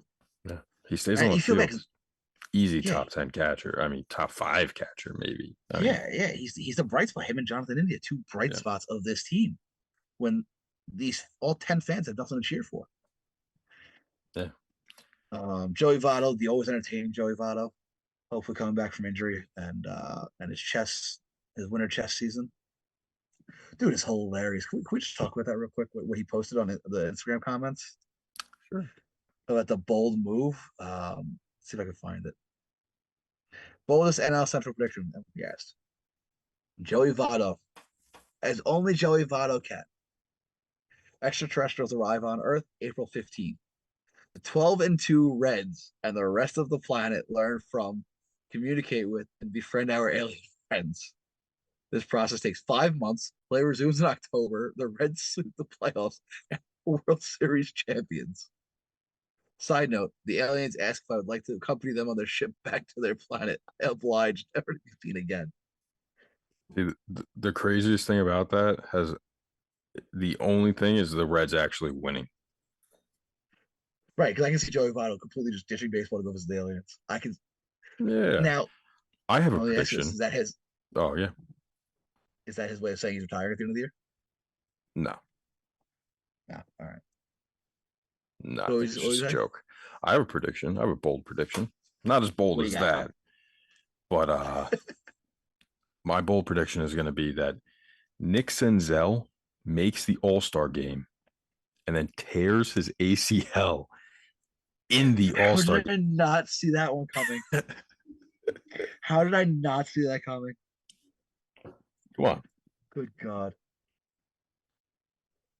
That's my bold prediction. Oh, good God. My bold prediction for the But, Reds. but yeah, I mean, Hunter Green, Nick Lodolo, Graham Ashcraft, I think, right? Yep. Luke Weaver and Luis Cessa. I don't know. I To all 10 Reds fans, I am so sorry. They have 4 guys that I want to watch. India, Stevenson, Hunter Green. Watch him. Keep your eyes fucking peeled on him. He might break out. Cy Young candidate. Well, give me a place. 1 to 10. He'll finish top 6. Okay. And Nick Lodolo. He was very good last year, so and he's got great stuff. I want to see Alexi Diaz. I want to watch a little more of him. Okay. And Lucas Sims in the back end of that bullpen. Now, obviously, those guys don't mop-up roles, but Diaz as well, of course. But Diaz and Sims, I like those guys. Let's just get down to it. 62 wins last year. Do they even top that? No. The line is set 65.5. I'm taking the under at 60-ish. I'll go 62 again. I mean, I think they're basically the same thing, same team. If India, Stevenson are healthy and play how we know what they can, if Hunter Green can be the prospect that he is, if Nick Lodolo can do what he did last year and do it in a full season, Will Myers has a little bit of a resurgence as a midseason guy. I'll give him 65. I think that makes up 3 wins. There's a lot. The rest of the team is really bad. I mean, really bad. Yeah. So let's just go to Pittsburgh real quick so we can just end this torture because they lost to Roberto Perez, Jake Morris, Ben Gamel, as you highlighted for whatever reason, and Yoshi Tsutsugo. He's the only notable name. All those 4 guys they lost all signed minor league deals. We'll just go through this real quick. They brought back Andrew McCutchen. This is one of those formalities, the end of life care kind of thing. I actually like all their signings and the trade. Let's be real. The McCutchen one is an end of life care, as is Rich Hill. It's hospice. I mean, yeah, Pittsburgh hospice. Oh, I mean, no, it is great. Andrew McCutchen. At least I know what the graphic would have been for this episode. Let him, return to Pittsburgh. Guy was an MVP 10 years ago. And again, he's still serviceable. Yeah. I mean, he's a positive player. Why not? And just I think it'll help Reynolds and Cruz. Yeah, and just everything about it. I mean, McCutchen going back there is awesome. It is. So yeah. Oh yeah. The whole reunion thing. Yeah, it's great. It's like when DeGrom comes back in 6 years to the Mets. 1 more year. Just kidding. Carlos Santana they brought in. Yeah. Again, we talk about trade pieces. If Santana can have a big year, he's getting moved for a good piece. If not, he's getting moved for some slap. Mid piece. They traded for Ji-Man Choi, who I kind of like that. I like Choi. I cannot wait until the Yankees play the Pirates. That's all I gotta say. Sorry, Mac. Yeah, but Choi had a big year a couple years back, and I don't think that was a fluke. I mean, the guy. Listen, if you get invited to the Futures game, there's got to be something that someone sees. Yeah, no. I mean, he's there. Like he's not bad. He's not the only guy who signed for me at the Futures game. He's the only guy who signed for me when I went to the Futures game at Citi Field. Austin Hedges and Vince Velasquez also rounding that out. Again, it's just depth guys they needed. Bodies, warm bodies. Kevin Plawecki traded for Connor Joe. It's just another season of pain for Pittsburgh fans. Bob Nutting has said that they're trying to turn it around, to try to look at their ways and change what they do. He committed what, $20 million here? 25. That's the most they've committed to any roster in the last 5 years. Yeah. Um, Yeah, honestly. Rodolfo Castro, I think, could come into his own. He's He really started to kind he of put saw things together as long as he he's plays the decent. Mets. And Yankees. He actually had a Dude last fucking rakes against New York. he had a good couple last months last year. So I mean, Yeah. they're not horrible. They got a lot of young prospects potentially coming up And I soon. kind of like the rotation. Kind of like the rotation. I'm kind of with you. I like the first three. You Yeah, know, Brubaker can be good. He's got to meh, just figure it out. he Yeah, he's sucks. got the stuff. I watched a couple of his starts. He's got good stuff. Velasquez is just nightmare. He's got good stuff. He sucks. Let me ask you Velasquez. this: does Bednar get moved this year? No, they missed their No. opportunity. Yeah, I agree. All right, let's get over with 62 wins last year. Somehow, 67 and a half is the line for the Pirates. I'll be nice and give him 64. I'm gonna go under. I'm gonna say 66 though. I do think All that right, they are better. Actually, you're a lot nice. I'll go What are 67. you going with? All right, 67. all right. I You're a think lot that nicer than I am. I think they're a lot better than the Reds. Oh, they signed Daniel Zamora to a minor league deal. And our Interesting. favorite, White Claw. Yes, that's right. But Ugh. yeah, no, it's atrocious. But let's just real quick, because we mentioned that the Padres are spending, we mentioned the Mets are spending. Let me just let's just go over this real quick because I have a bone to pick with everyone.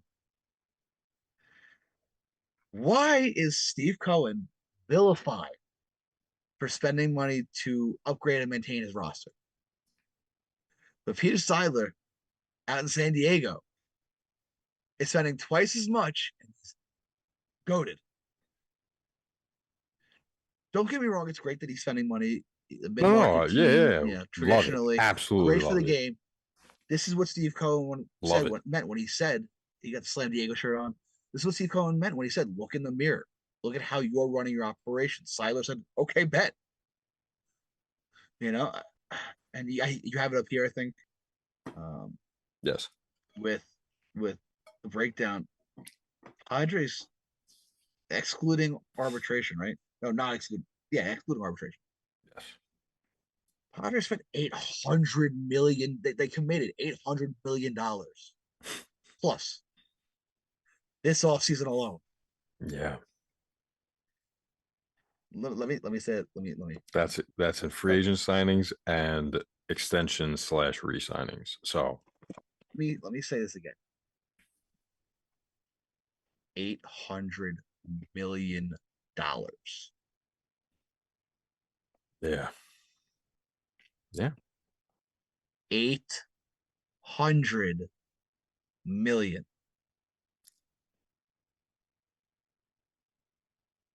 Yep. The San Diego Padres are being hailed and praised. There are parades in the streets for what Peter Seidler is doing, spending $838-ish million in one all season. Steve Cohen is getting crucified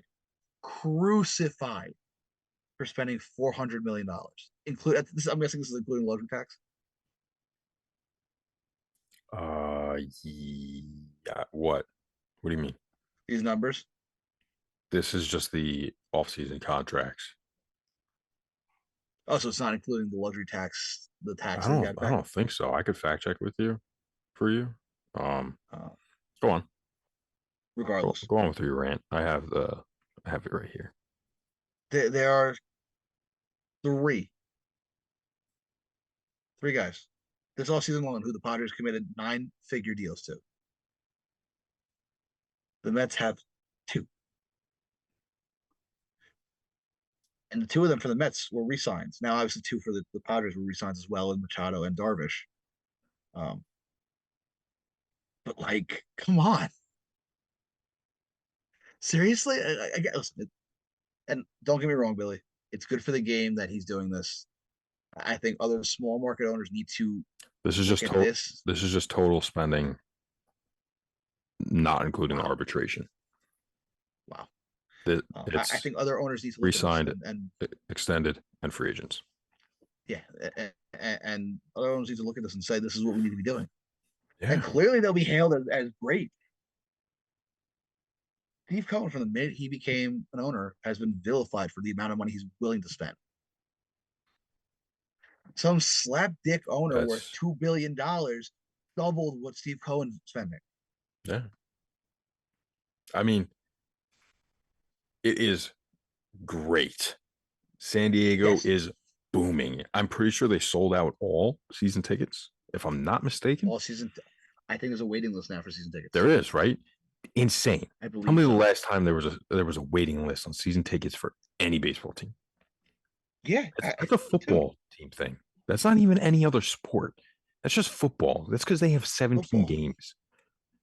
Right. You know, It's, like to sell out that's and have for a waiting that's list. for that's for luxury box type shit. This is we're talking 500 levels seats sold out. Sold out. They have, I think, after the Soto trade, they sold out every game in a matter of I think 72 hours. Hold up. Breaking news from my MLB Trade Rumors app. And What do you got? it's on topic. Padres likely to explore extension talks with Josh Hader and Juan Soto this spring. How? How? How? There's no way. No way. There is no way they can afford this. I'm sorry, they can't keep getting away with this. Where is this money coming from? This dude invested his entire life savings into the club. Like what? I mean, so I remember seeing something that said that he is um what's it called? He's a believer in the sport growing. If you look at the numbers of it. Baseball is growing. You add Yeah, in no all doubt. the new rules, you're gonna get more people to come back, right? Um, he's a believer in that he bought, Manny Machado is now going to be a Padre for the rest of his career. He's going to be in Cooperstown with an SD on his head. Juan Soto, if they re-sign him, he'll be in Cooperstown with an SD on his head. Xander Bogaerts will be in Cooperstown with an SD on his head. I don't agree with that one. I do. And Red Sox disrespected him. I agree, but if he doesn't win at least 2 rings in San Diego, 2? I think it will just take 1. if he doesn't win 2 in San Diego, It's going to take 1, and they'll do it. there's going to be a V on his head. They're gonna win a World Series within the next 6 years. Okay, That's my guess. All right. I mean, Hader's going to get what, 110 if he has a good start to the year. Well, they said this spring, so spring training. Jesus Christ! So Hader's going to get what, 90 to 110. What Edwin got? What, 108? 108. What do you have it up there still? Oh yeah, 102. That was 102. Not a boy. Yeah, Edwin got 102. So the Hader's going to want to top that. Yeah, not gonna happen. Listen, he has the resume to do it. Not gonna happen. But last year was so bad. Yeah. But okay, so let's say Hader gets what, 100, 95. I think Hader could get a. I think it will determine it will depend on the length of the deal. I also think that was a one-off year. Maybe the Padres do too. I think 5 years, somewhere between 85 to 100. 100 being like really maxing out. There's no way they're giving him Edwin Diaz money. If they do, dumb. So then we'll take it as at 90 million, right? So we'll add 90 million to this number that we see here, right? Or wherever I don't know which side I'm pointing. Yeah. Point towards your window. Yep, right there. That way. There you go. So, all right. So we're adding 90 million to this number down here. You won't hold up. Let me pull up the 838,000,000. Yeah, let's get the calculator out here. Plus the calculator out. 90 million, you said, right? Let's say we're at 90. Yeah, 90 okay million. And then how much is Juan Soto gonna command? Well, and that's where it comes into play. I think Soto's going to get at least 420. I was 430. Same, but I was going to say 415. But yeah, minimum. Well, I think if let's just do a round number 400. Okay, we know Soto's definitely getting 400.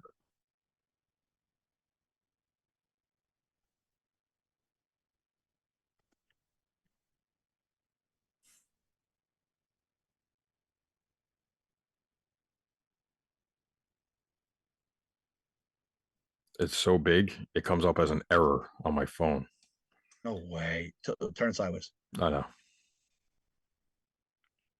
Come on.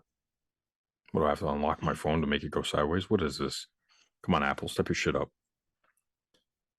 All right, that would be approximately 1 billion with a B, 320 million.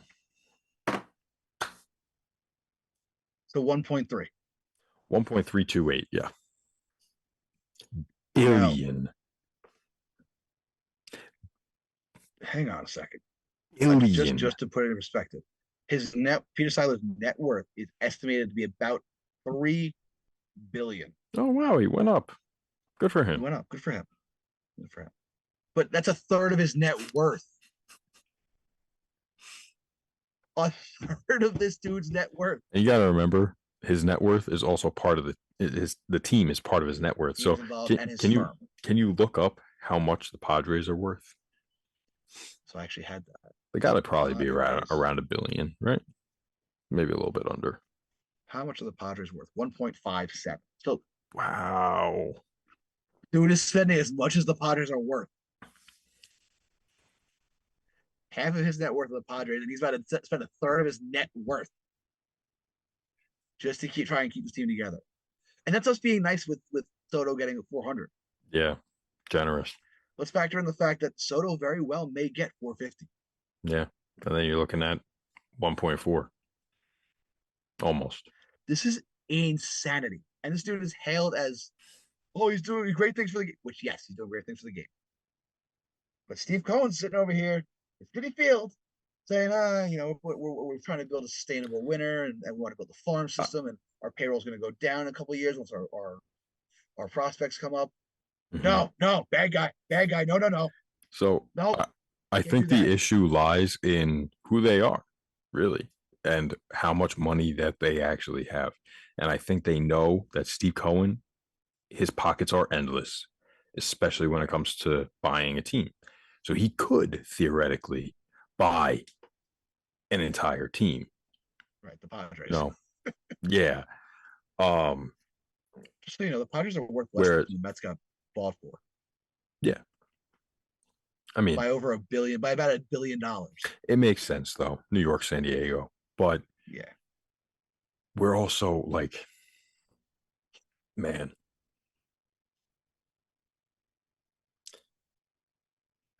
No, it is good, and it's not a knock at the Padres at all or Peter Seidler. No. It's annoying, but don't get me wrong, it's annoying, but it's great. It's more so annoying getting all these notifications. It's like, dude, how are you doing this? Good on you. Stop? Yeah, exactly. Yeah. And I mean, we were talking about it a couple of weeks ago, and we were like, if they re-sign Manny, it's either Manny or Juan, Manny or Soto, pick one. Now they're like, yeah, fuck you, we're doing both. Yeah, now it's going to be both. And hell, good on him if he could do that. Shame on him if they do not win a World Series, though. Man, right. If you're gonna rock the boat like this, you have to win. Yeah, there has to be a championship mandate. I mean, they packed out the stadium last year like crazy. I'm pretty sure like they were. I think it might have been like the second highest. Within 72 hours of the Soto trade, they sold out every single home game. Well, for the rest of the season, but I'm saying the entire season as a whole, they had great great showing the entire year. So yeah, listen, Padres fans are add loyal. this in. I don't know about that. Give it 6 years ago, they weren't too loyal, but They didn't feel like wasting their money. I mean, it is. We did. We that's the difference though between Mets fans and Padres fans. We waste our money on the Mets. That's because we can't go to the beach in December. We know we can make that money back in December. That's spend true. It on the Mets. That's true. They gotta buy sunscreen. They gotta buy beach chairs, year round shit. No. We don't do that up in New York. We save our money in the winter. We spend it in the summer. All right, cool. I mean, just the contrast though is like you could just look at the equivalent of Brandon Nimmo is the highest paid Met this offseason. 162. 162, and to Manny Machado at 350. 3 years difference, but it's more than double the money. Yeah. Let's also factor in the fact that we all know that the Mets are going to make a run at Ohtani next year. Yeah, of course. We all know that that's going to cost at minimum $475. Yeah, I think 500 is really the benchmark. I think that's the minimum. You think so? Not the minimum, actually. I think that is the number. I think it's 500 million. You think it's going to take $500 million to get it done? Yep. And it will. Actually, I think with the Mets, I think they might have even a little bit of leeway, and they were very, very smart with it this offseason by signing another guy on this list, a 5-year, $75 million contract. One of his best friends. Senga. Genius. Senga. And Billy Epler, that dude is a god. He is a god when it comes to Japanese players. Whatever it is, when he signed Ohtani. And same thing when he was with the Yankees. Yeah. Keigiwa, Hideki, Tanaka. Tanaka, he had his hands in all that. Yep. He is, whatever he does with the Japanese players, they fucking love him. He must fucking chop some good ass fucking sushi, or he must have some really good hentai, because that dude is great with the Japanese players. So, God bless Billy Epler. But that caught you off guard. That threw me fucking for a loop. Go on. Oh man, I was not ready for that. But regardless, will Steve Cohen be vilified next year with Ohtani's $500 million coming? Of course. It'll never end. It will never end. It's frustrating, and don't get me wrong. Again, as we said, good for the Padres, good for Peter Seidler. It's good for baseball. Mm-hmm. It's very good for baseball. Yeah. But leave Stevie alone. Come on, he's just trying to run a business here. So here's the thing with Steve too. Also great for baseball. Amazing for baseball. Phenomenal. The Mets fan base has exploded since he's become owner. So yeah, I know it's annoying. I know. Ticket prices are going up, and stupid people. Everyone, every single team in the MLB, the owners. I know you're not listening, but if you somehow are listening, if we had at least one owner just tune in. I fucking hope it's Rick Montfort. Rick Montfort, you big fucking pussy. You're a big bitch. Take a look in the mirror. I think he's a dick. He's a dick, not a Rick. So, no, actually, seriously, take a look in the mirror and see what these two guys are doing, and watch the return on investment that they get. Watch. And realistically, and you know, and we can go further into this in other episodes and throughout the next couple months. But realistically, what the Padres did was a long-term plan. They identified talent. They identified, their farm system to be a strength, a position of supreme strength. Tatis was a guy that they knew they got for cheap. They got him. Mm-hmm. This is a fucking steal. They brought back the brown and mustard, which was nostalgic to fans from the 90s when they were winning, and they saw the season they were going to have. They knew that they had a ton of youth, so therefore they could invest a ton of money into guys like Musgrove, Darvish, Machado. This was a strategic plan. This was planned out 5-6 years ago. And you know what? A tip of the cap to the Padres, because they did it. They executed this perfectly. Yeah. Perfectly. Anyway, next week in the East, Yeah. Yep. Next week is the East. I think we're gonna have the final previews. I think we're gonna have a Phillies fan on. Maybe we'll have a Yankee fan on too. Who knows? We'll see what we got. We'll see what we got. Oh, what? I I didn't hear told you about this. this. We might have Fisher come on. Oh, that's right. That's right. That's right. To defend his Phillies because 2 Now, years who's a ago. Yankee? Well, maybe we'll see what Macca wants to do. Oh, okay. See if he's around.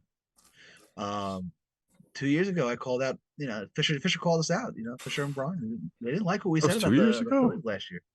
2 years ago. I thought it was last year. We weren't that far off. No, we weren't that far off 2 years ago. Okay. Last year, obviously, Phillies made a run to the World Series, so they're going to be insufferable. So we'll have to find a way to mute their microphones. But anyway, we'll see y'all next week. Billy, happy birthday! Thank you, sir. And World Baseball Classic starts Tuesday, 11 p.m. Yeah. Netherlands and Cuba. It's actually right down there. Right, It just Netherlands? passed. So. Did it really? Yep. Great timing. In other news, Jackie Bradley Jr. Well, all right. Real quick before we sign off, who you got in the World Baseball Classic? Come on. Not who you're rooting for. Who do you think wins it? Oh, say, can you see? Is it bad? I thought you were about to just jump into "Oh Canada." By the dawn's early light, USA. I think USA comes in third. Fuck that. USA. I think this Dominican offense is just USA. so good. So is America's. Yeah, but look at they have one pitcher. They have one pitcher. They have Sandy Alcantara. My bold prediction: he has Tommy John. First start. Snaps at UCL. That's aggressive. I don't care. He never did good against the Mets anyway, so doesn't really make a difference to me. Last year, but yeah, no. Last year he didn't even do good. I think the Dominican lineup is just so good. They're good. Oh my God! Don't get me wrong. They're good. So good. I do think though. Actually, I actually like it. Hype up the Dominican Republic team so that when they ultimately falter, they look like dumbasses. You think it's an ego thing? And when Mike Trout hits 470-foot home runs, we'll see who's laughing. My American ass. World Baseball Classic on the Fox networks, Fox, FS1, FS2, and I think Tubi actually has some games. Oh, say. Check it out. Starts Tuesday, 11 p.m. Billy. Yep. Peace. Enjoy your birthday, brother. Thank you. Love you. Bye.